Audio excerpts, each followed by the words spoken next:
Hey everybody, it's Leslie Tagorda, your brand astrologer and designer here for another episode on Mercury Retrograde because we are almost here for the third cycle in 2020 and I get a sense that people are much more fearful than ever during this upcoming Mercury Retrograde cycle. And yes, this cycle is intertwined with the upcoming US elections. Whew. This third cycle highlights powerful Scorpio, our authentic and intuitive power.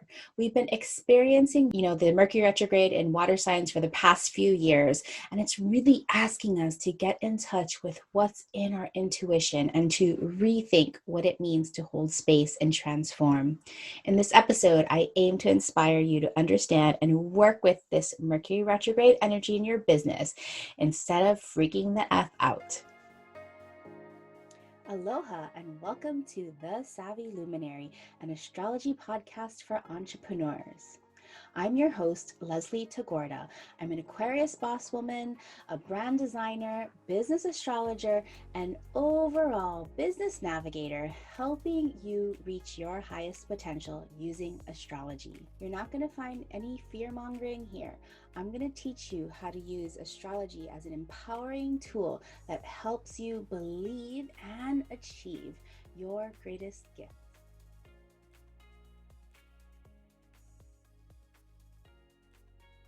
In today's episode, I'm going to cover with you the astrology and meaning of this third Mercury retrograde cycle in Scorpio and Libra. We're also going to be covering the do's and don'ts of Mercury retrograde in Scorpio for our businesses. I'm going to give you some tips on how to understand and customize this Mercury retrograde energy by looking at the different houses that Mercury might be crossing in your chart. And then, of course, we'll close with the astrology of the week of October 4th through 10th. Before we jump in, I wanted to share yet another beautiful review. Your rating and review on Apple Podcasts or Stitcher helps this podcast be seen and heard by more people across the globe. Please help spread the message by rating, reviewing, or sharing with your business bestie about the Savvy Luminary, Astrology for Entrepreneurs. Paige from New Zealand says, I'm a new astro-curious entrepreneur, and this podcast breaks everything down so it's easy to understand, even if you're quite new to looking at this sort of work. Leslie steps you through using astrology as another tool to build your business, which I love. 3 episodes in, and I already had a huge amount of value. We'll definitely add this to my weekly listen. Thank you so much, Paige, for sharing your experience with this little podcast. All right, so let's talk about the astrology of this Mercury retrograde, our third and final Mercury retrograde cycle of 2020. Right? If you've been listening to me for a while, you know that I just love these Mercury retrogrades. While I don't have Mercury retrograde natal in my chart, I have Mercury in Pisces. Mercury doesn't really like being in Pisces because Pisces is pretty intangible. It's very intuitive. And so Mercury is not really at home in Pisces. So it's kind of like being born during Mercury retrograde. Maybe that's why I love it so much. I already have 2 other episodes on Mercury retrograde in this podcast. So if you'd like to listen to episode 4, I talk about Mercury retrograde and go into the details and the technicalities of Mercury retrograde and how to prepare for it in your business. Also, episode 21, I talk about Mercury retrograde and how to change your fear and heal during this cycle. Go back, check out the show notes. I'll have links to episode 4 and episode 21 if you want to get more Mercury retrograde information and inspiration. So Mercury retrogrades, they normally happen 3 times a year, right? I'm not going to talk about this technical specifics about here, but Mercury retrograde, of course, Mercury isn't going backwards in the sky, but it appears to be going backwards in the sky from our perspective here on Earth, just because Mercury zips around the sun every 84 days or so. And so over the last couple of years, 2020, 2019, when Mercury has gone backwards in the sky, it has been traveling through water signs, all right? So of course, in our first Mercury retrograde in the spring here in 2020, that was in Pisces. Then we had another one in the summertime, and that was going through Cancer. And then, of course, we're having one in the fall of 2020, and now it's going through Scorpio. Forgive me, I know I just used the Northern Hemisphere. For all of my Southern Hemisphere listeners, you get the drift. So really, when we're thinking about our thought processes, right, Mercury represents our thought processes, the information that comes in and the way we express and communicate out. Because it's going through water signs, which is not really necessarily logical in our thought, it's more emotional, and it's like the energy that we need to heal. Of course, these Mercury retrogrades are giving us a chance to tap into rethink the power of our emotions and our intuition. So, as Mercury backtracks through Scorpio this time, it's going to tip its toes into the sign of Libra, right? So, we're going to be looking at the Scorpio themes and the Libra themes in terms of how they show up in our business, how we communicate, how we express ourselves, how we think about things, and then understanding with Mercury going retrograde how we need to reverse engineer those thoughts. When we think about Scorpio, you more than likely have heard me talk about Scorpio before and mentioning how powerful of a sign it is, because Scorpio represents trust, authentic trust. It represents intuition. It represents power, that deep, authentic power. And it also represents the distillation, the elimination of unnecessary things. Scorpio is ruled by two planets. It has two co-rulers. It has Mars as its traditional ruler and Pluto as its modern ruler. And at the time I'm recording this on October 2nd, both of these planets are going retrograde, right? Mars will be going retrograde this entire Mercury retrograde season, and they are closely intertwined. And now, as I'm recording this, Mercury is in the shadow zone, and Pluto is getting ready to change directions from going backwards to forwards. So there's lots of symbolism happening with this current Mercury retrograde cycle. When Mercury dips its toes back into Libra, it's just going to be spending a little bit of time going backwards into Libra. So it's really getting us to then integrate all of these trust and power and intuition that we have in ourselves with then also how we connect with others. Because Libra, again, is the theme of connection, collaboration, balance, and love. I'll dig more into that later in this episode. On September 24th, a couple of weeks ago, Mercury entered the shadow zone when it hit Libra at 26 degrees, right? This is called the pre-shadow zone because this is where it's going to backtrack. So September 24th, Mercury entered the pre-shadow zone. And on October 11th, by the time you hear this, Mercury is going to be coming to a stop, kind of a standstill in the sky at Scorpio at 11 degrees. So right around October 11th, give or take, sometime between October 11th and October 13th, we are going to feel the intensity. We're going to feel the most intimate, the most power from this Mercury retrograde cycle, because anytime one of these planets stops to change direction, the energy builds up. And so all of the things that are thought processes in Scorpio is going to start to build up. So just be prepared for a lot of intense, possibly emotions, intense thoughts, intense misfires of communications happening around October 11th and 13th at Scorpio of 11 degrees.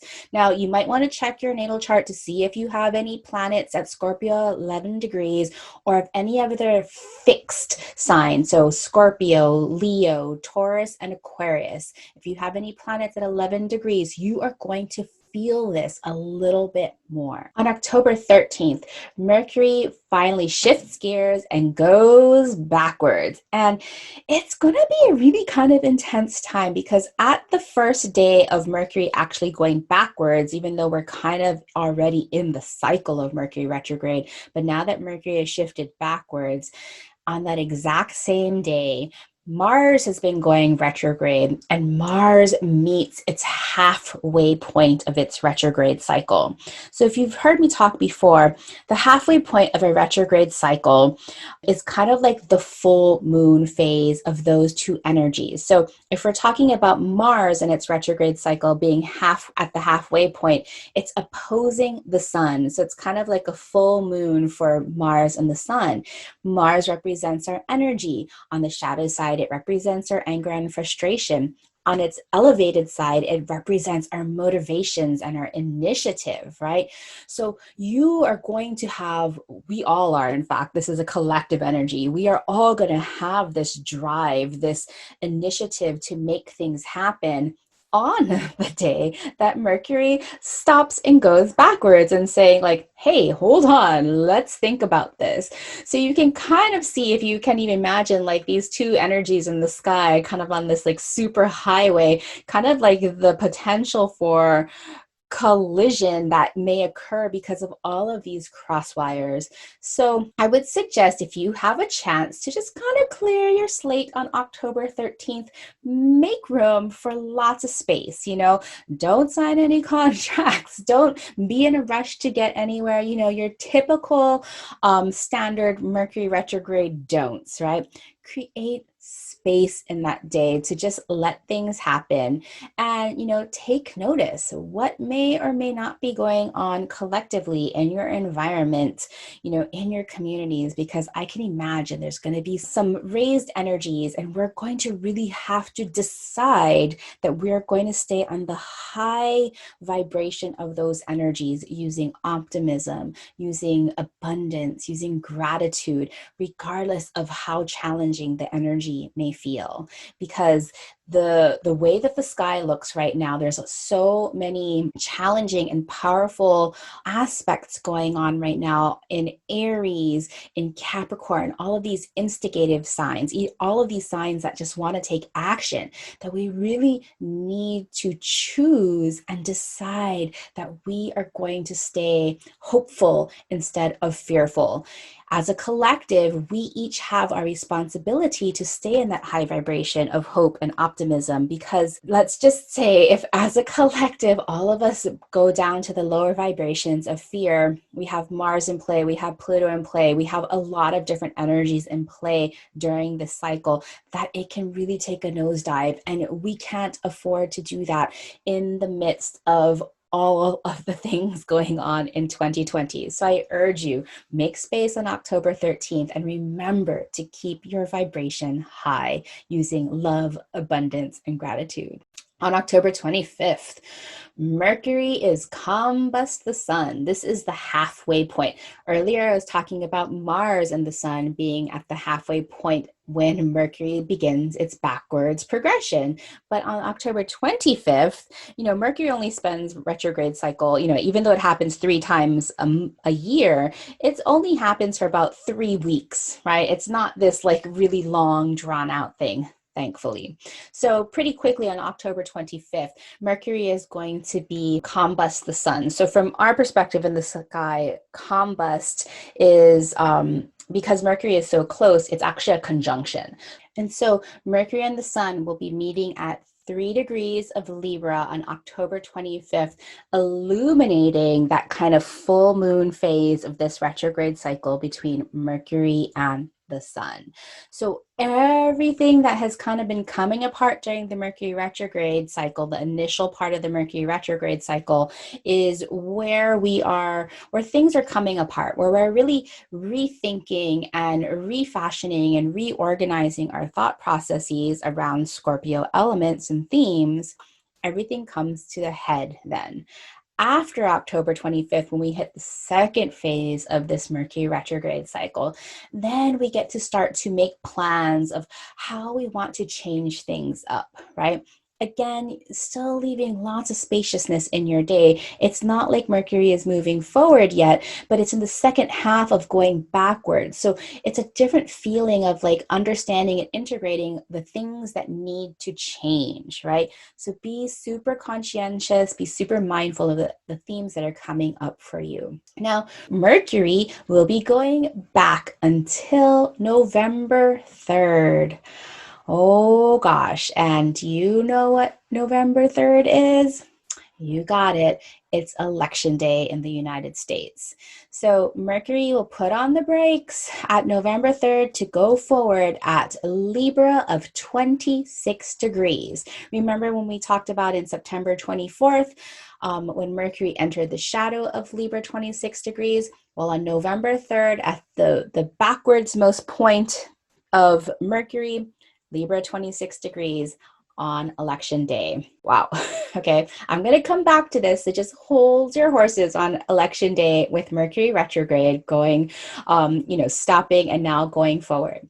So November 20th is now when Mercury leaves its shadow zone where it entered at Scorpio at 11 degrees. So Mercury is now passing Scorpio 11 degrees. It's stepping on the gas and then starting to zip forward along.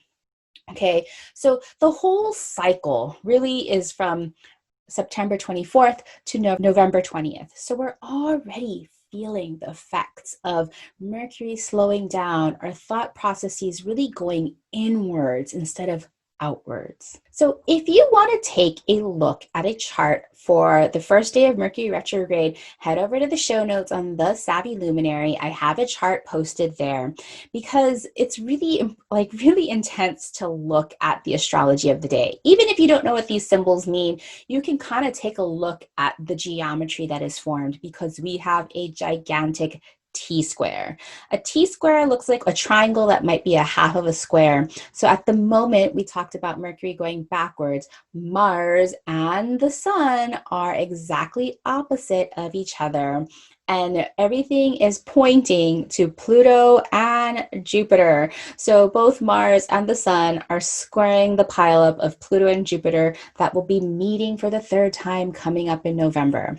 I know I'm giving you a lot of details. They're all in my head, so bear with me here.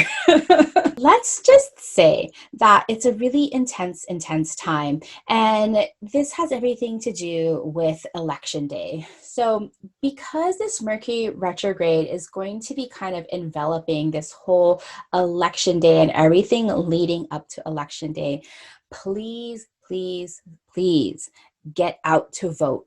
Make your choice known. Exercise your right to vote. Exercise your right that so many people worked really hard to protect this right and our freedoms. So we owe it to our ancestors and the people behind us who fought really hard for us to be able to vote here in the United States. So if you are a US citizen, if you are going to, make sure you register early if you haven't already registered. If you're going to be voting by mail, do it now because things are going to take time. And oh my gosh, please, I beg you, if you are in a swing state, please, please vote. You must vote. Now, of course, we need to expect a delay in results and possibly a little bit of civil unrest. It just looks like the sky. I'm not here as a fearmonger, and there are a lot of different political astrologers. If you want, more information on political astrology or some resources, DM me and I will send you some of my favorite political astrologers. That's not me, right? But one of the big things to notice is that, does anybody remember election day in the year 2000? In the year 2000, we had the election between Bush and Gore. And if you remember, there was a lot of ballot confusion. There was the whole Chad debacle, and it was a really, really, like the Supreme Court had to effectively decide the winner of this election. So the election day 11/7, so November 7th, 2000, way back then, 20 years ago, it was also a Mercury retrograde.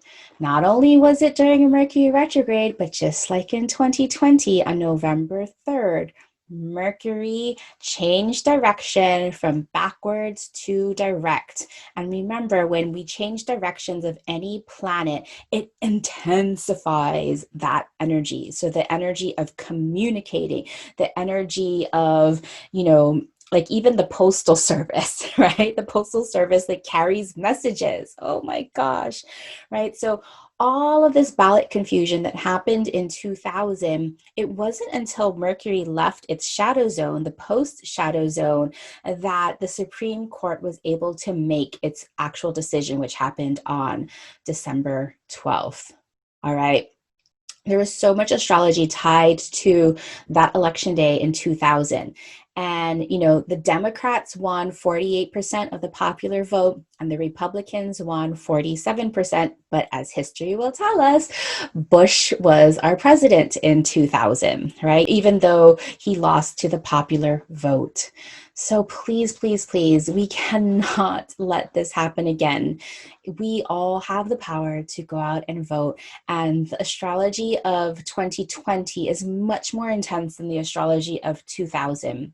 In addition to, just kind of a little more political astrology for the United States is experiencing, rather, its Pluto return, right? Pluto takes like almost 250 years to orbit the sun. So it takes forever.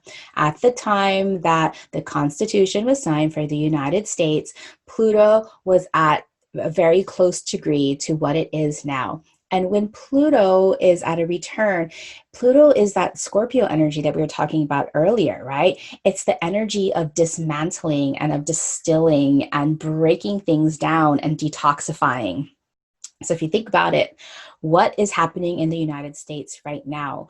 And in order for us to build as a collective, unit without civil unrest, I'm not totally sure that there isn't going to not be civil unrest, but for all of us light workers here, we have to keep the vibration high. So really do our jobs to inspire others and to bring more good into this world, because we are going to need it over the next few years as things distill and break apart in the United States so we can build a new future. All right, so enough of political astrology and the astrology of Mercury retrograde. Again, you can always listen to episodes 4 and episodes 21 where I talk about Mercury retrograde. So if you'd like to get deeper into this Mercury retrograde, I'd love to invite you to my Mercury retrograde revival masterclass, where I'm going to teach you to do more than survive, but I'm going to teach you how to revive your business harnessing this powerful energy. On Thursday, October 8th, 2020, I will be hosting another workshop, and you can register at thesavvyluminary.com/Mercury. In this masterclass, we're going to get curious with what Mercury retrograde in Scorpio means for you in your business. We are going to go through what to do and not do in your business. And I'm going to help each and every one of you look at your own natal chart so you can create a 6-week action plan for each point of the retrograde cycle to understand exactly how this retrograde cycle will impact you and your business based on your house activation.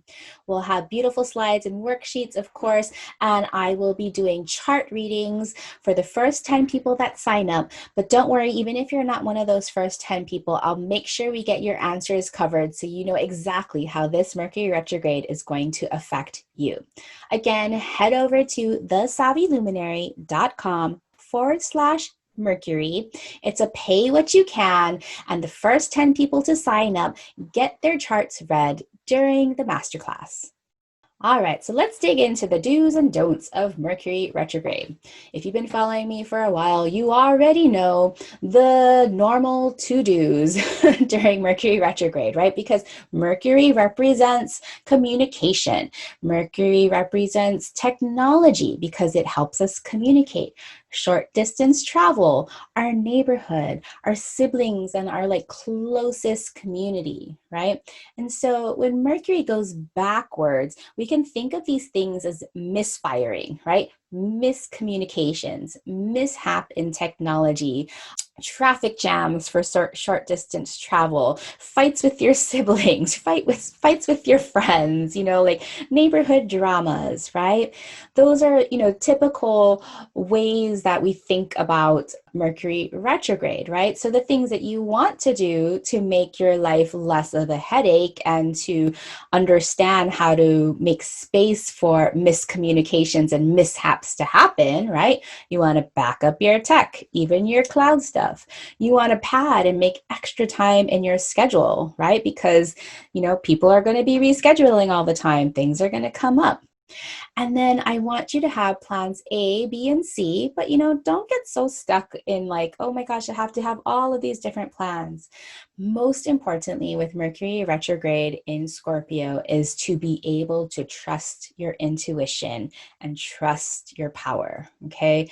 Those are the general dues of Mercury retrograde. If we want to get more specific about the things to do during this Mercury retrograde in Scorpio, with a little tip of the toes into Libra, we want to really look at the Scorpio energies, right? We talked a little bit about Scorpio representing our trust, right? Trust in ourselves, trust in others, honesty, secrets, intuition, healing and transformation and the magical alchemy, authenticity, detoxifying and eliminating things. Like, how do we simplify things in our business, and how do we tap into our authentic power?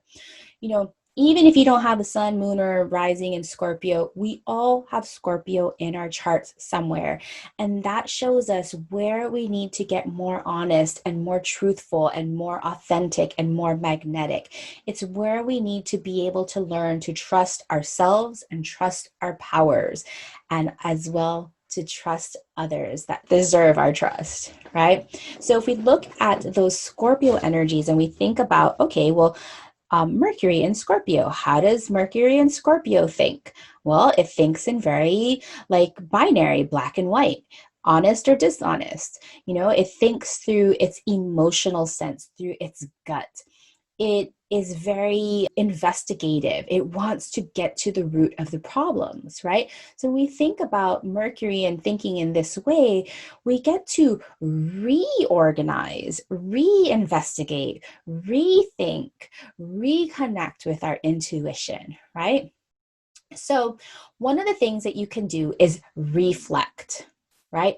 Reflect on how trust and healing and power and your relationship to all of these things, Scorpio, and reflect on your judgment about power, right?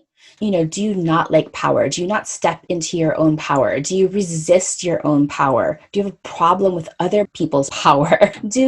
Reflect on honesty and truth. And what does that mean for you? Are you normally a really trusting person? Do you need to rethink that? Or are you normally a distrusting person? Do you need to rethink that? So you get to really reflect on all of these Scorpio archetypes. Number 2, I want you to replenish. I want you to replenish your mind. I want you to replenish your authenticity. I want you to replenish your power. You have power, and it's time to really dig into this Scorpio themes to bring up your true, authentic power. I also want you to reconnect, right? Because we're talking about Libra, we're going to dip our toes into Libra. We're getting in touch with our own power. But now Scorpio's highest mission is not to hoard all that power, but it's to share that power, right? So when you think about sharing that power, who do you want to reconnect with to share that power? Your soul customers, your soul collaborators, your highest self, your past self, your future self. Who do you need to reconnect with to share your power? The fourth thing is I want you to rethink. I want you to rethink your emotions and your relationship to your emotions. Do you see your emotions as a liability or as an asset? And how is that serving you right now? It's so important to really understand our emotions. And, if you are one of these people who have, heard that your emotions are all too much, how can you call bullshit on that? And how can you see that your emotions are a true sense of power? How can you rethink your emotions as a sense of power? It is. Next, I'd love for you to re-intuit. Oh my gosh, I want you to be able to understand and access your gut, your intuition, your spidey sense, especially when it comes to making business decisions. So many of us look outside the box, look at all the gurus to help us make decisions. Even for me, when people come to me, my clients come to me helping for guidance, my job is to give them access to their intuition so that they can make their own choices based on their own intuition and design. And lastly, the sixth thing that I'd like for you to do during this Mercury retrograde and Scorpio season is to re-authenticate.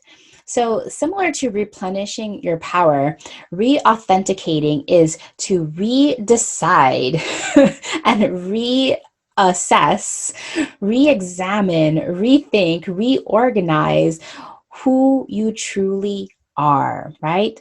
Who you truly are at the core, at your soul level, at your intuitive level, because there is authority there. And I want you to re-grant yourself your own authority so you can rewrite your own story this cycle. If you check my social media accounts this weekend, you can follow me on Instagram at New Moon Creative Co.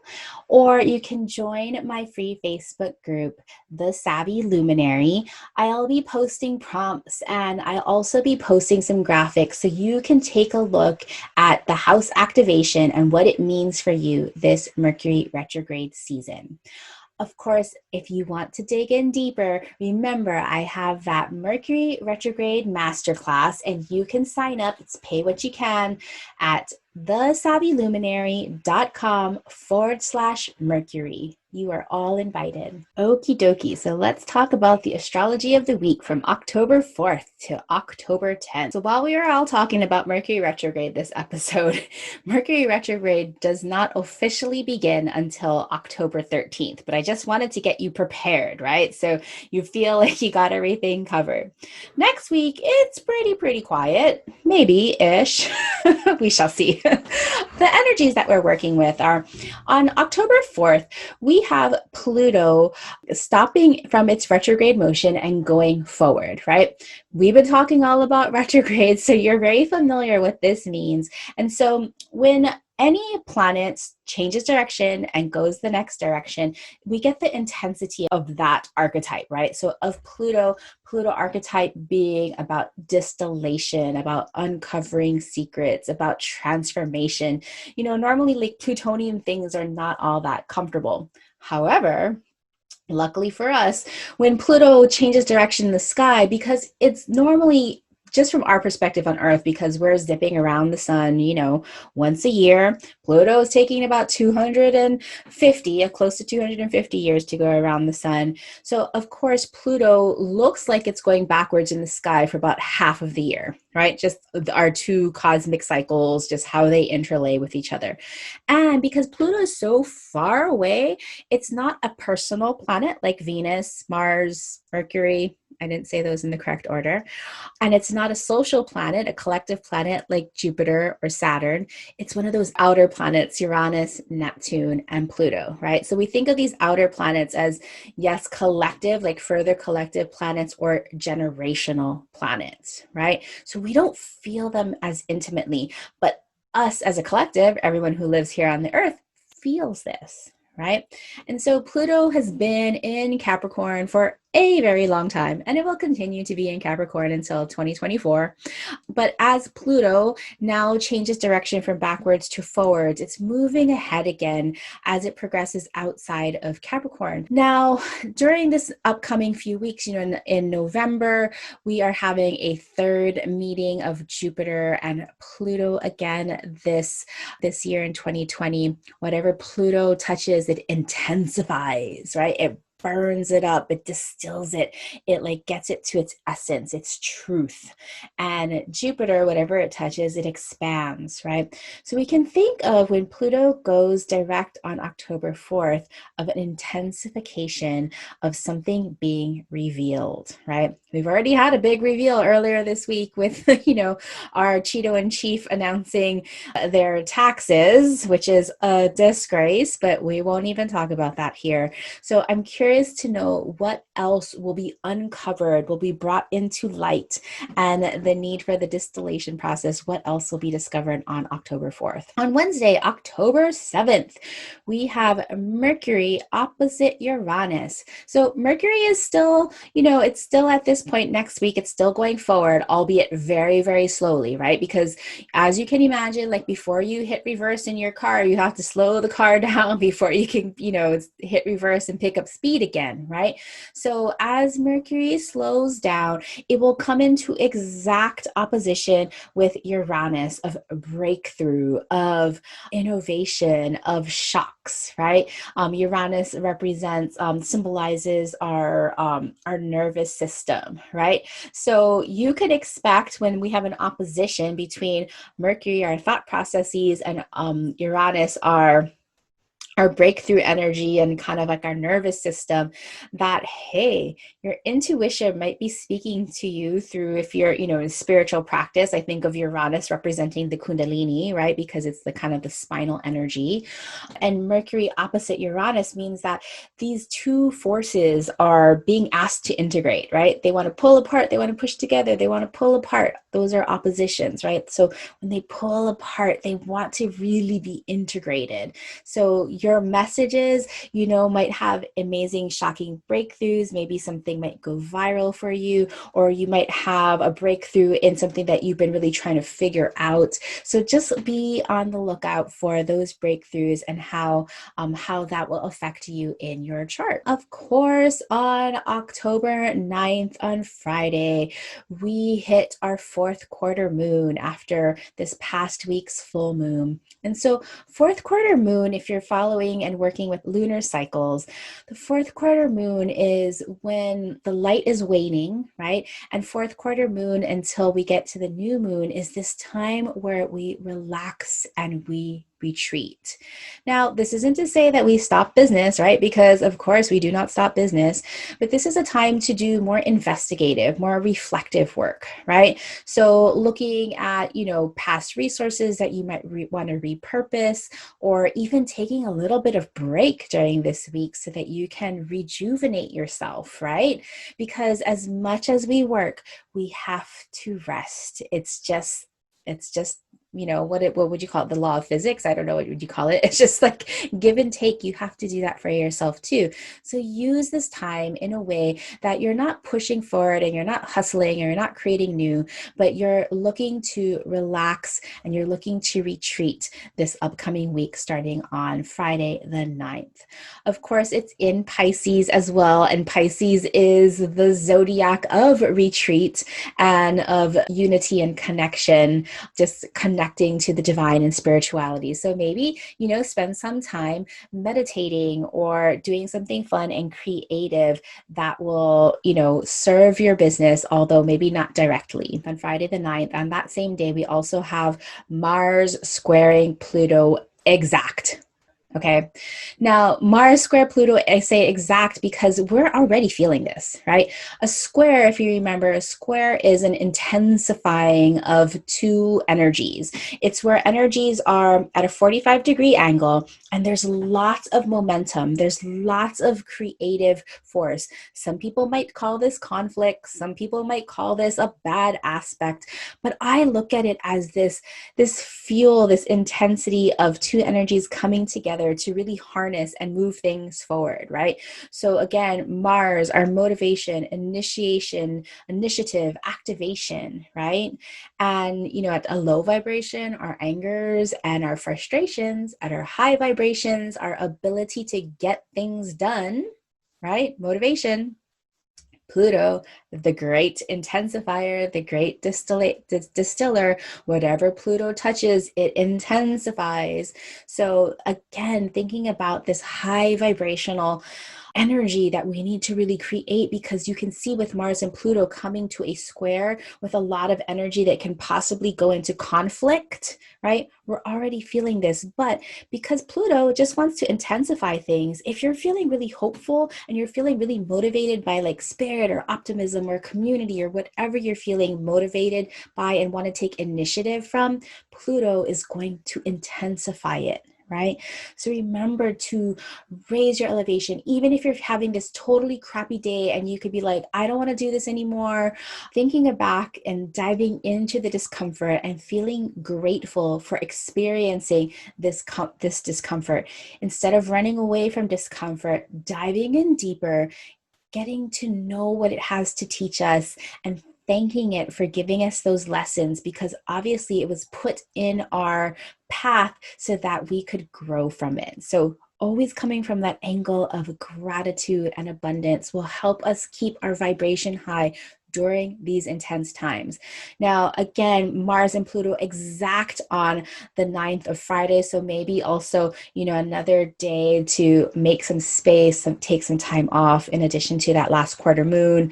It's just, we need to have these days that we're like, we're going to chunk this off and we're going to block this off to do nothing, right? And then you have this space in your life, in your business, to do the important things that come up for you that will feed and nourish you instead of deplete you. Okay. So, but that Mars square Pluto, again, exact on the 9th, we're already feeling it. It's already an orb. We're going to feel it after the 9th, so make space for those couple of weeks. And then when Mars starts going forward again, because you remember Mars is going backwards, when Mars starts going forward again, we're going to get this square again before 2020 is over. So hold your horses for the next 12 weeks because it's going to be intense, as you already know. On the 10th, on Saturday, October 10th, we have Venus trine Uranus. So Venus is a lovely energy. It just loves to connect. It likes to create beauty. It loves to create peace. And a trine is a flowing, harmonious energy. And if we don't use it, sometimes it can just peter out because it's so easy. And so remember, earlier I mentioned that Uranus is our breakthrough. It's our ability to innovate. It's our ability to individuate. So when Venus beauty is trining Uranus, expect, maybe you have a creative breakthrough that day. So spend some time doing something creative, doing something artistic, no matter what your business, right? You bring creativity in your business, even if it's not your traditional art or music or, design or anything. You are always being creative in your business. So expect some creative breakthroughs on Saturday, or do something fun that stimulates your creative flow. All right. Well, that's all I have for you today. As we prepare for the upcoming Mercury retrograde, if I can just remind you, vote early, cast your vote, exercise your right to vote, because so many people have fought before us to give us that right to vote. Keep your vibration high, because things are only going to get a little bit more intense before 2020 is over. And no matter where you are, what kind of challenges you're facing, approach everything from gratitude and abundance, and inspire others to do the same and to feel good in their lives. And if you want to dig deeper into this upcoming Mercury retrograde, you are invited to my Mercury retrograde masterclass. Head over to thesavvyluminary.com/Mercury, where we always have a wonderful time reading each other's charts, talking about the astrology of the day, and really digging into what Mercury retrograde wants us to know about ourselves and our business. All right, until next week, see you later. Bye. Mahalo for listening to this brand new podcast. If you enjoyed learning about astrology for entrepreneurs, help me spread the word by sharing this podcast with your business besties, and hop over to the Savvy Luminary for links to episode notes and our free Facebook community where you can send me questions about astrology or branding, as well as connect with other like-minded businesses.